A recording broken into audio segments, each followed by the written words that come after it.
Okay. Hi guys, welcome back. We're at KOBOLD CON. We're about to play Venom Assault from Spyglass Games out of Denver. Yeah, no, I'm from. Yeah, I do. Well, I'm from Chicago, so I like good dogs. I used to be at a beach. Yeah. All right. So Sean Patrick Fannon's Awesome. RPG developer, and then this Venom Assault is kind of the board game version of Yeah. the game. Yeah. Perfect. I'm going to some dice with it. Well, you don't actually. Oh, you have new dice? Yeah, the dice we have here is all you're really gonna need. You're good. Yeah. Sit where you like. Just so you're aware, you're on Twitch. Okay. You okay with that? Yeah.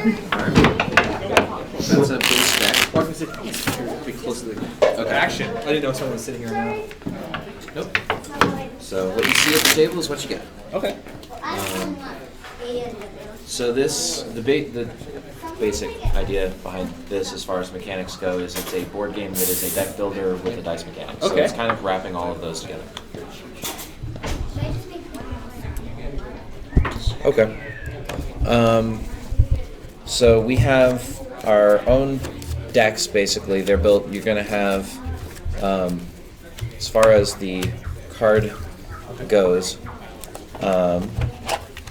there's a symbol here. This means that the unit or the card type up in the corner tells you what it is. Okay. This specific symbol means it is a person. Okay.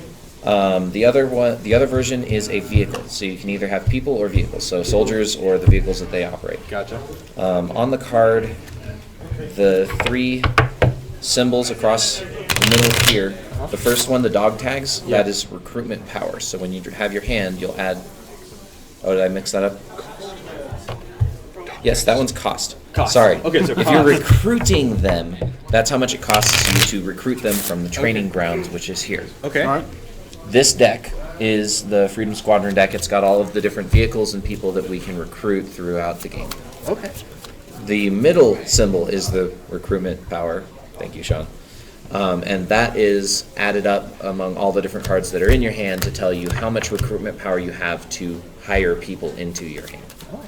And then the last one is the combat dice if you use that character as a leader, and we'll get into that when we hit the actual combat phase.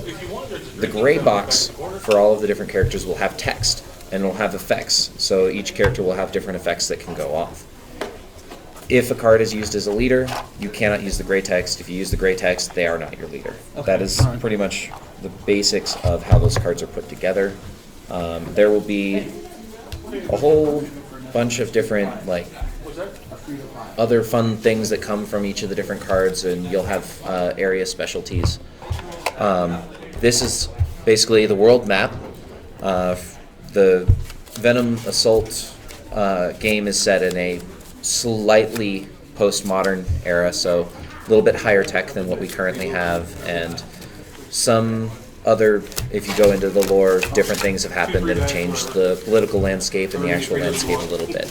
But what matters as far as this goes is each of these locations will end up having a reward, some type of item or thing that we find, and on top of that reward will be a Venom leader. So one of our opposing factions, mission people that we have to find a way to defeat. Once we defeat them, we get the reward underneath. Gotcha. All right. Okay. The different locations are important because they have different area types. So you'll have Arctic, air, land, sea. Okay.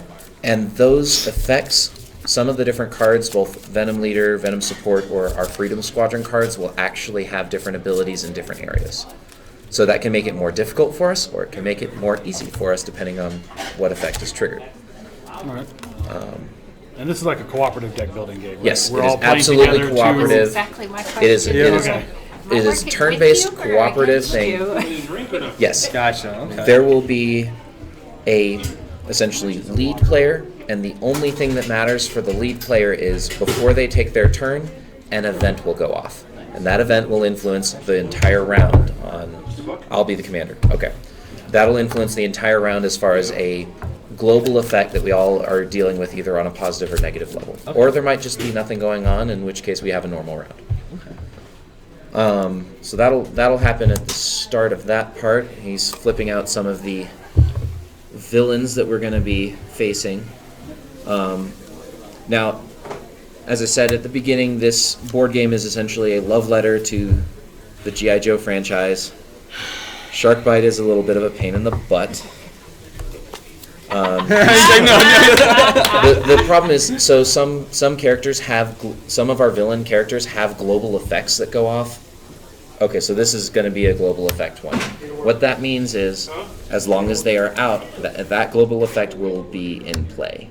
And it's usually kind of a horrifying thing. Shark bites is particularly annoying for the start of the game. And Toxin's not, well, he's kind of horrifying, but he's not as bad as some of the others.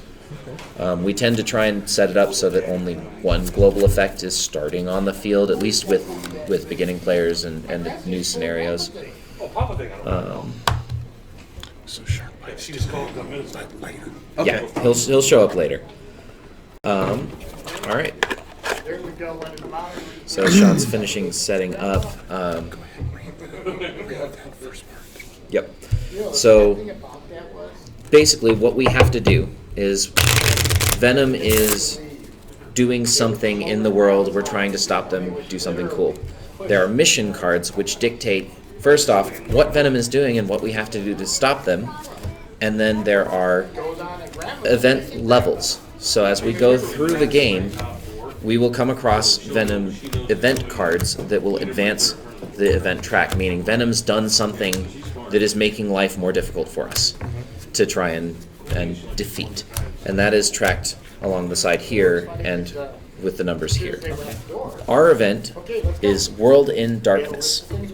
Power outages have started striking randomly across the world. Uplink, who is a Freedom Squadron character, has been working on the problem and discovered that Venom has acquired the Shroud of Darkness. It's an alien technology that enables them to drain the world's energy. She is sure that Venom hasn't figured out how to properly control it yet, but once they do, the whole world will be at their mercy. We must mobilize teams immediately to destroy their control cubes. So we're going to have to find the red, the blue, the yellow, and the green control cubes. And they're mixed in with the reward deck, so there are other rewards that we can get. And so our victory condition is to find those 4 cubes and liberate Venom Island. Venom Island. So Venom Island is that location. It's considered liberated once it does not refill when a Venom leader or reward card. So let's say we defeated this character. This character would be pulled off. We gain the reward. We gain the reward. A new reward comes down and a new Venom leader. Once these decks are gone, they're not replenishing. So we're going to have to go through the whole deck, even if we're only attacking in one location, before we can consider that done. Sorry about that. So please repeat this for the Twitch because they can't hear me. I am adding a house rule to get us started faster. Everyone's going to get 1 free card off of that deck to have a special character in their deck. Okay. So what Sean is saying is he is adding a house rule so that we can get started a little faster. Each of us as players are going to get 1 free card off the top of that deck, off the Freedom Squadron deck, to add into our decks before we select our hands. And that will at least advance our ability to hopefully get